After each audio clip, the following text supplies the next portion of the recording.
Good evening दोस्तों। A1 classes Banswara की तरफ से मैं सावन जैन आपका स्वागत करता हूं। आज हम पढ़ेंगे Rajasthan librarian third grade paper 2 के लिए। ये एक शायरी है, अच्छी लगी इसलिए लिख दी है।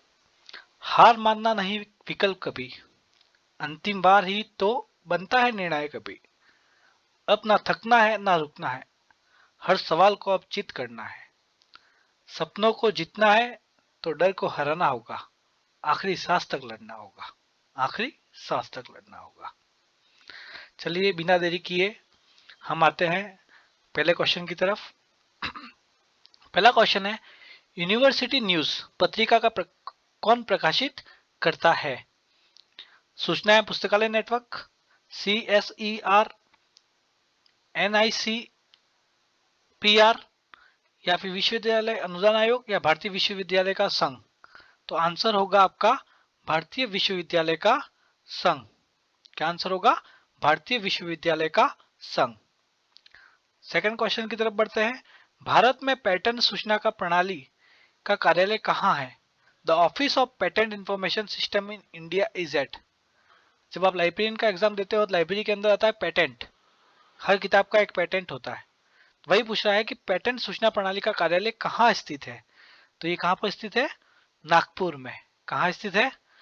नागपुर में। अगर आप कोई किताब लिखना चाहते हो, उसको पेटेंट लेना चाहते हो उसके ऊपर, तो इसका कार्यालय नागपुर में स्थित है। तीसरे क्वेश्चन की तरफ बढ़ते हैं। मिलियन बुक प्रोजेक्ट किसके द्वारा किया गया था? Million book project was started by, ये हिंदी में थोड़ा गलत लिखा हुआ है। Million book project started by, इसका आंसर होगा आपका कार्नेगी मेलो विश्वविद्यालय। किसने चालू किया था मिलियन बुक? कार्नेगी मिलियन मेलो विश्वविद्यालय या कार्नेगी मेलोन यूनिवर्सिटी, ये आंसर आपका हो जाएगा।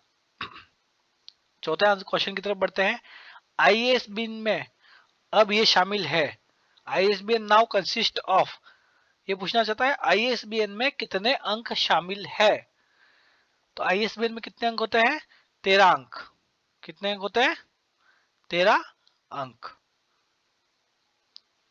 फिर पांचवा क्वेश्चन है, निम्नलिखित में सबसे पुरानी वर्गीकरण कौन योजना कौन सी है? Which of the following is the oldest classification scheme.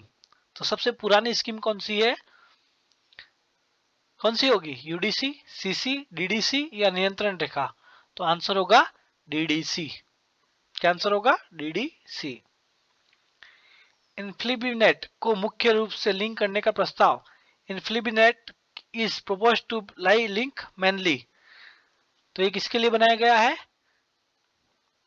ये बनाया गया अकादमिक पुस्तकालय के लिए। किसके लिए बनाया गया है? अकादमिक पुस्तकालय के लिए। सातवां क्वेश्चन मोस्ट इंपोर्टेंट क्वेश्चन है, हर बार आता है। जोटेरो है, व्हाट इज जोटेरो? तो जोटेरो आपका है पुस्तकालय प्रबंधन उपकरण। क्या है? पुस्तकालय प्रबंधन उपकरण, लाइब्रेरी मैनेजमेंट टूल। ASLIB का वर्तमान नाम है, the present name of ASLIB is, क्या हो सकता है? ASLIB का फुल फॉर्म क्या हो सकता है या फिर वर्तमान नाम क्या हो सकता है? ये हो सकता है सूचना प्रबंधन एसोसिएशन, इंफॉर्मेशन मैनेजमेंट एसोसिएशन। क्या है इसका फुल फॉर्म या वर्तमान नाम? Information management association. Ninth question में आते हैं। 5 मूलभूत श्रेणियों की अवधारणा का उपयोग किया गया है। क्वेश्चन है, 5 मूलभूत श्रेणियों की अवधारणा का उपयोग किया गया है। The concept of 5 fundamental categories has been used, किसके लिए किया गया है? CC के लिए। किसके लिए किया गया है? CC के लिए। 10वें क्वेश्चन की ओर बढ़ते हैं। पुस्तकालय एवं सूचना विज्ञान सार मूलतः किसके द्वारा प्रकाशित किया गया था? Library and information science abstract was originally published by, किसके द्वारा किया गया था? LA के द्वारा। किसके द्वारा किया गया ये? LA के द्वारा। यूनिटर्म इंडेक्सिंग के विकास के लिए कौन जिम्मेदार है? Who is responsible for the development of uniterm indexing? 11th का आंसर बताइए जल्दी से। ये होगा मॉर्टिमर ट्यूबे। कौन है? मॉर्टिमर ट्यूबे। 11वें का आंसर है यूनिटर्म इंडेक्सिंग के विकास के लिए कौन जिम्मेदार है? मॉर्टिमर ट्यूबे। नेक्स्ट क्वेश्चन, सूचना हस्तांतरण शब्द का प्रतिपादन किसके द्वारा किया गया था? The term information transferred was coined bye, किसके द्वारा किया गया था? बिस्मेन के द्वारा। किसके द्वारा किया गया है? बिस्मेन के द्वारा। 13वां क्वेश्चन है, हाल ही में भारत में राष्ट्रीय डिजिटल पुरस्कार NDLI से जुड़ा नया प्लेटफॉर्म किसने विकसित किया है? ये करंट के क्वेश्चन चालू हो गए हैं। तो हाल ही में भारत में राष्ट्रीय डिजिटल पुस्तकालय NDLI से जुड़ा प्लेटफॉर्म किसने विकसित किया है? तो ये विकसित किया है IIT खड़गपुर ने। किसने विकसित किया है? IIT खड़गपुर ने। नेक्स्ट है यूनेस्को। यूनेस्को द्वारा भारत के किस पुस्तकालय को विश्व धरोहर पुस्तकालय मेमोरी ऑफ द वर्ल्ड सूची में शामिल किया गया है? आंसर होगा खुदाबख्श ओरिएंटल लाइब्रेरी पटना। क्या आंसर होगा? Khudabakhsh oriental library Patna. दोस्तों ये करंट के क्वेश्चन अच्छे से याद करना। आज कल जो भी पैटर्न चल रहा है वो करंट से जोड़ के पूछा जाता है एग्जाम में, इसलिए मैंने करंट के क्वेश्चन ज्यादा लिए हैं इसमें। वर्ष 2024 में विश्व पुस्तक दिवस की थीम क्या थी?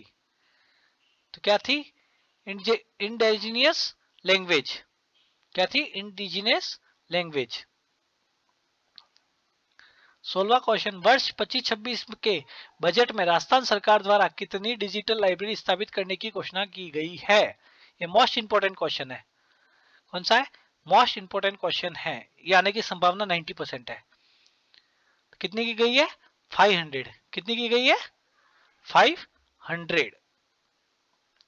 17वां क्वेश्चन है, वर्ष 2024 में भारत में आयोजित इंटरनेशनल लाइब्रेरी समिट कहां हुआ? इंटरनेशनल लाइब्रेरी समिट कहां हुआ था? कब? 2024 में कहां हुआ था? यह आयोजित किया गया था दिल्ली के अंदर। कहां आयोजित हुआ था? दिल्ली के अंदर। नेक्स्ट क्वेश्चन, निम्न में से किस संगठन ने हाल ही में डिजिटल रीडिंग मिशन लॉन्च किया? कौन सा संगठन है जिसने डिजिटल रीडिंग मिशन लॉन्च किया था? जल्दी से बताइएगा कमेंट में।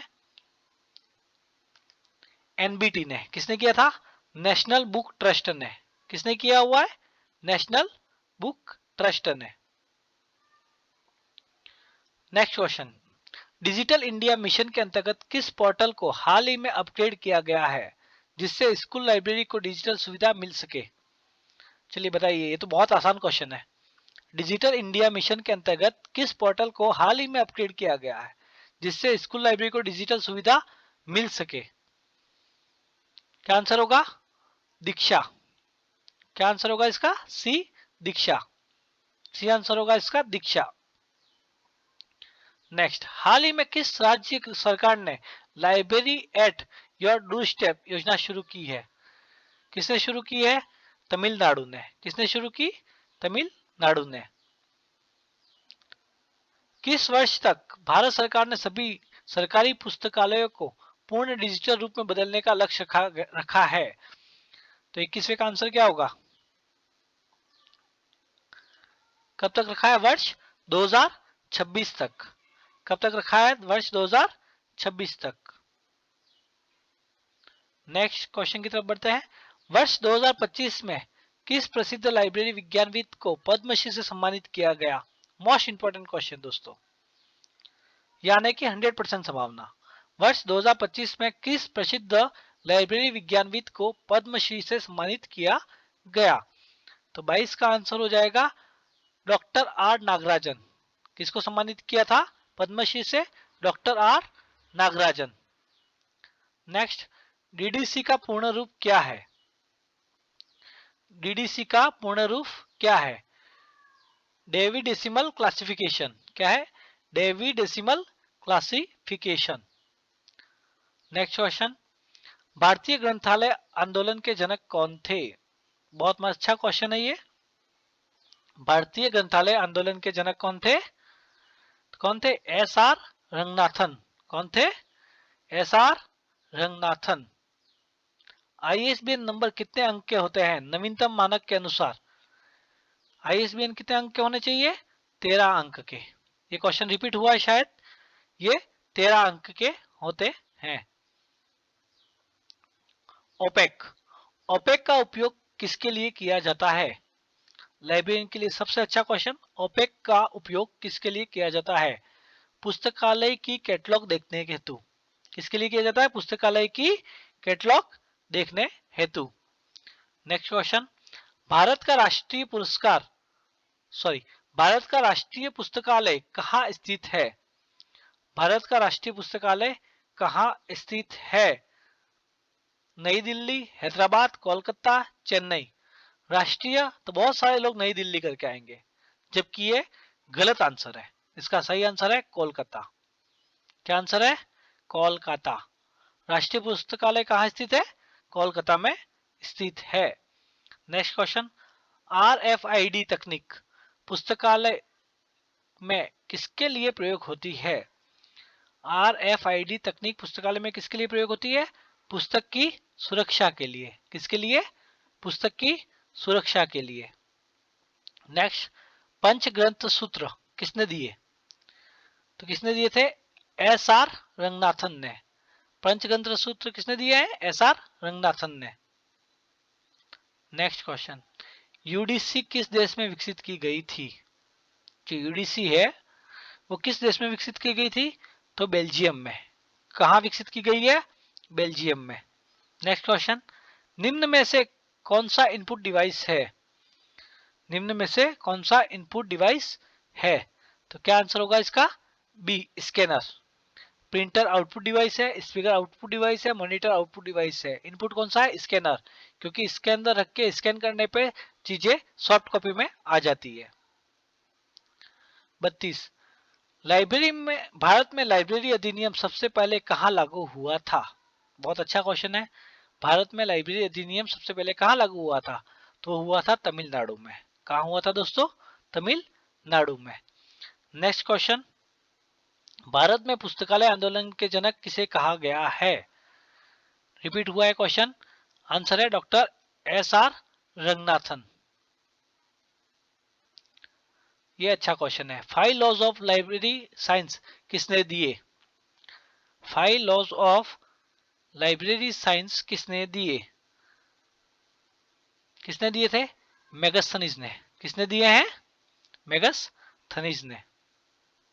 सॉरी, एस आर रंगनाथन ने। किसने दिया है? एस आर रंगनाथन ने। मेगस्थनीज ने तो 7 लॉज ऑफ लाइब्रेरी साइंस भी नहीं था, कुछ और दिया था, मेरे को भी याद नहीं आ रहा है।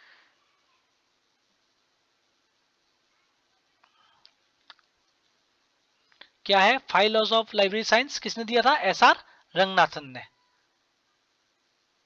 फिर से क्वेश्चन रिपीट करता हूं। Question number 34। 5 laws of library science किसने दिया? किसने दिया था? एस आर रंगनाथन ने। किसने दिया था? एस आर रंगनाथन ने। Last question. बारकोड स्कैनर का प्रयोग पुस्तकालय में किसके लिए होता है? बारकोड स्कैनर का प्रयोग पुस्तकालय में किसके लिए होता है? किसके लिए होता है? बुक्स इश्यू करने और रिटर्न देने के लिए। किसके लिए होता है? बुक्स इश्यू करने और रिटर्न करने के लिए।